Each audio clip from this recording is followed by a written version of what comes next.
الاهلي بيخسر من طلائع الجيش، لعيبه عاله والاهلي ما عادش فيه رجاله. حتى طلائع الجيش بقى بتفوز علينا. مش مهم.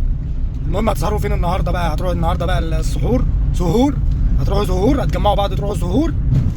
شويه المليونيرات اللي احنا عمالين بنشجعهم وبيحرقوا دمنا، هل فيهم واحد بس هيقفل على نفسه الاوضه كده ويقعد زعلان او زهقان او محروق دمه زي ما انا محروق دمي كده؟ ولا الهوا يا باشا.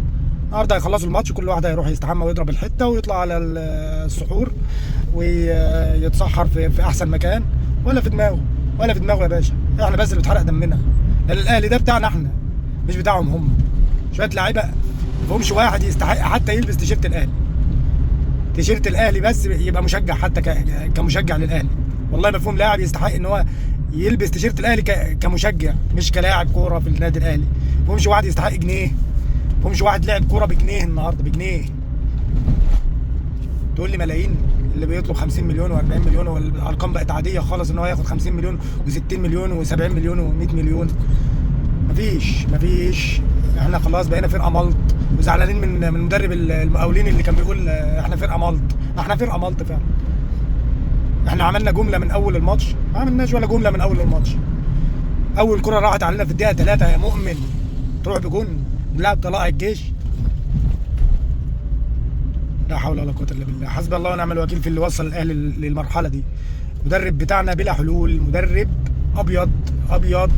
مفيش اي تطور، بقاله كام شهر هو ماسك الاهلي، مفيش اي تطور لا في دفاع ولا في هجوم ولا في خط وسط، ولا عارف يظبط خطه يبدا بيها الماتش، ولا عارف يغير تغييرات.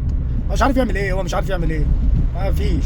سيبك بقى من ده كله، روح الاهلي بقى، روح الاهلي اللي كانت بتظهر لما الاهلي كان بيبقى متعادل. تلاقي اللعيبه عندها حميه كده، تجيب الكوره من على القاوت وتضرب وتعمل، الحكم يصفر يجروا عليه. مفيش، ما عادش يا باشا. كل همهم دلوقتي ان تسريحه شعرهم ما تبصش، ان الشورت والتيشيرت بتاعهم ما يتوسخش. بس هو ده همهم. انما همه يلعب كوره، همه يحلل القرش اللي هو بياخده. مفيش همه مش الكلام ده. همه دلوقتي ان هو هيطلع مع رامز، هيطلع مع مش عارف مين. بس هو ده اللي همه. انت بقى بتحرق دمك على الفاضي، والله انت بتحرق دمك على الفاضي. لا اداره هتسمعنا، ولا لاعيبه هتسمعنا، ولا مدرب هيسمعنا، ولا اي حاجه يا باشا. كله بينتفع من الاهلي، وانت بس اللي اتحرق دمك. فمعلش جمهور الاهلي ملناش غير ربنا بقى. يعني كابتن بيبو قاعد في مكتبه، مش فارق معاه. كابتن سيد عبد الحفيظ قاعد في المدرجات، مش فارق معاه. احنا بس اللي اتحرق دمنا. فهنقول ايه؟ نقول ايه؟ حسبي الله ونعم الوكيل فيك واحد. حسبي الله ونعم الوكيل لما طلع الجيش ما تروحش غير بهجمتين تجيبهم جول. حسبي الله ونعم الوكيل في اللي بيخلي واحد زي الشناوي ده يقف جول، بيجي عليه هجمه في الماتش كله بتيجي جول، وبرضه مصممين ان احنا نلعب. قال ايه؟ عشان التدوير ايه يا باشا؟ انت من امتى كنت بتدور مركز حراسه المرمى؟ ولا مفيش عدل. وبقينا بس فاضيين ان احنا نمسك في بعض. كابتن شوبير بعد الماتش الزمالك والاتحاد يقول لك الزمالك فاز على الاتحاد من غير اداء، والجماهير بتاعته طالعه وفرحانه بيه وما بتنتقدش الاداء وما بتنتقدش. هذه الجماهير بتاعت الاهلي جت حضرت في الماتش، تقول عملتوا ايه للجماهير؟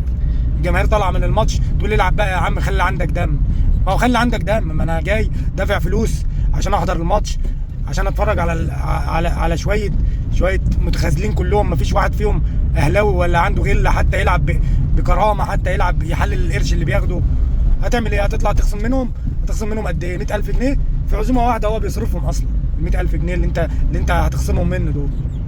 يلا يا باشا، انت بس اللي بتلبس كجمهور الاهلي وخلينا وراهم. هنعمل ايه؟ ما قدامناش غير ان احنا نقول حسبي الله ونعم الوكيل في اللي وصل الاهلي للمرحله اللي هو فيها دي.